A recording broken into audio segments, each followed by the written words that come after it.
मका पेरतोय, पण कधी मका पेरलेली नाही आमच्याकडे. टोकून वगैरे मका होतच नाही, डुकरांचा वगैरे त्रास असल्यामुळे. पण एक प्रयत्न करतोय आम्ही, मका करतोय. आमच्या म्हणजे मेंढरा वगैरे आहेत त्यांच्यासाठी ही मका वगैरे करणं चालू आहे. मुरघास वगैरे त्याचा बनवायचा विचार आहे. आणि ही फर्स्ट टाइम आमच्या इकडे मका करतोय. एक चांगला प्रयत्न करतोय, बघू कसा येतोय. आणि टोकून करायचं बोललं तर तेवढी माणसं पण नाहीत, पण म्हणून हा टोकन यंत्र वापरतोय. आणि मी जशी बोलत असते की आपल्याला माणसं कमी असलीत की यंत्र असणं खूप गरजेचे आहे. जसे टोकन यंत्र वगैरे, ट्रॅक्टर वगैरे अशी जी यंत्र आहेत ती आपल्याकडं असणं गरजेचं आहे, ज्याने माणसं वगैरे कमी लागतात. आणि आपण समजा 2 माणूस असलं तरी ते काम करू शकतो. तसंच हा जो टोकन यंत्र आणलेला आहे तो दुसऱ्याकडून आणलेला आहे, आमचा स्वतःचा नाही आहे. पण ह्याने खूप चांगलं काम होतंय आणि पटकन म्हणजे टोकलं जातंय, जास्त त्रास वगैरे होत नाहीये.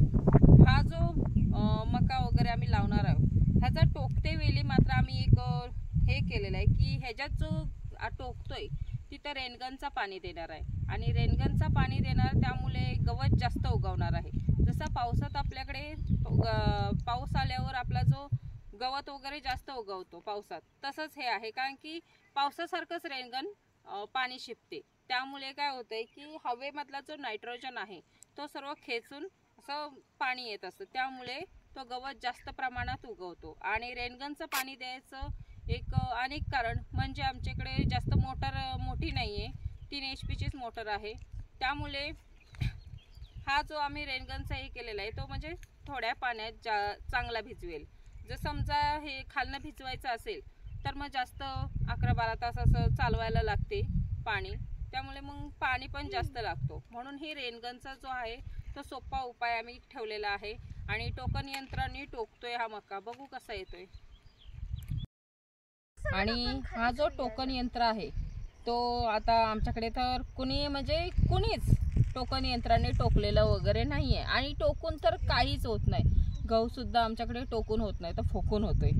म्हणून कसं आहे की ही एक आम्ही नवीन सुरुवात केलेली आहे जी काही लोकांना आवडते. पण म्हणजे टोकून जे करतोय ते चांगलं येतं असं. म्हणजे दुसऱ्या भागाकडे जे आहे आमच्या इथून थोडंसं लांब, तिथे सर्व गहूपासून सर्व टोकलं जातं. तसंच म्हणून आम्ही हा टोकून करायचं, मका टोकून करायचा हा विचार केलेला. आता टोकताना काय होतंय, दुसऱ्यांना सवय असते जी, कारण की ती सतत टोकत राहतात, त्यांना टोकूनच त्यांचं जे काही पीक वगैरे आहे ते टोकून घेतात. पण आमच्याकडे फर्स्ट टाइम टोकतोय म्हणून आम्हाला सराव नाही आहे की टोकून सरळ लाईनीतच जाणं हे आम्हाला जमणं झालंय. म्हणून एक जुगाड केलेला आहे. आणि तो जुगाड काय ते पण मी तुम्हाला दाखवते. आता हे बघा, हे एक जुगाड आहे. हा जो जुगाड केलेला आहे आम्ही, हा इथे दगड बांधलेला आहे आणि हे लाकडाचं बनवलेला एक जुगाड आहे. हे बघा, हे अंतर जे आम्ही ठेवलेलं आहे ते कोळपण्यासाठी ठेवलेलं आहे.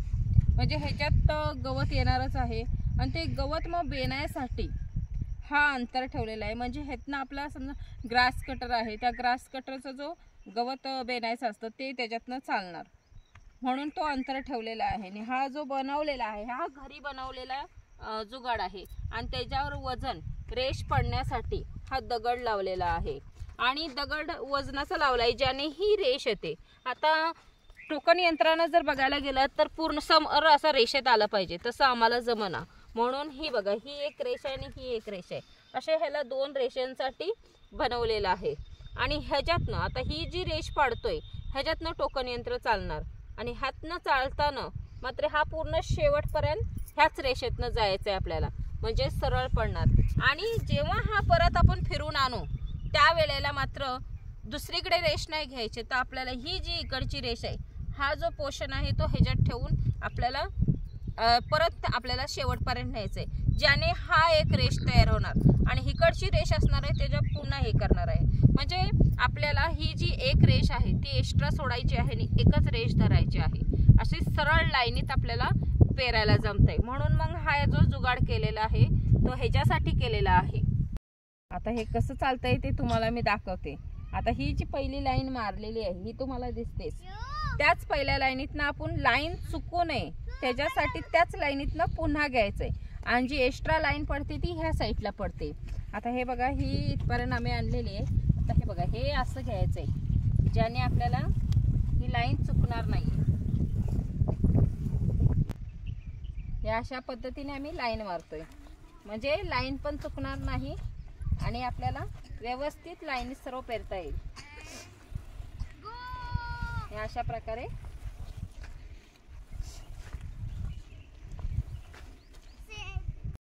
आता हे यंत्र आहे ते आता आपल्याला सरळ रेष येत नाही, म्हणून त्या रेषा त्याने मारलेल्या आहेत आणि हे सर्व कोलपण्यासाठी केलेलं आहे.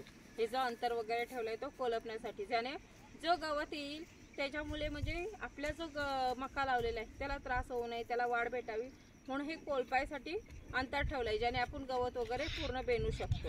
आता ही अशी म्हणजे धरून पूर्ण रेषेतच सरळ जशी रेष आहे त्या रेषेतनच आपल्याला जायचं आहे.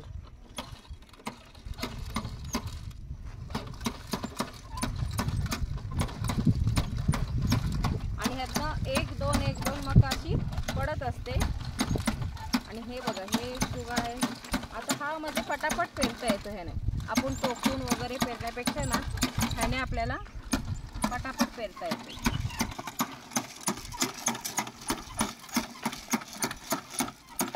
आणि हा एक म्हणजे उपाय चांगला आहे, माणसं नसली तरी आपण 1-2 माणसं असलं तरी करू शकतो.